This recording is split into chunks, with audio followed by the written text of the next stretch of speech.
вниманието не само на граѓаните, туку и моето внимание, како председател на влада, на членовите на влада, е насочено 100% кон разрешувањето на овој случај. И доколку се работи согласно закон и согласно процедура,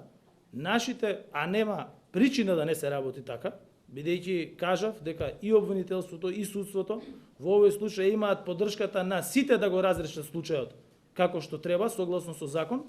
очекувам да се идентификуваат лица и да се идентификуваат постапки кои што биле прекршени, злоупотреби кои што биле направени и да бидат казнети согласно со закон, затоа што доста беше 30 години само изговори, само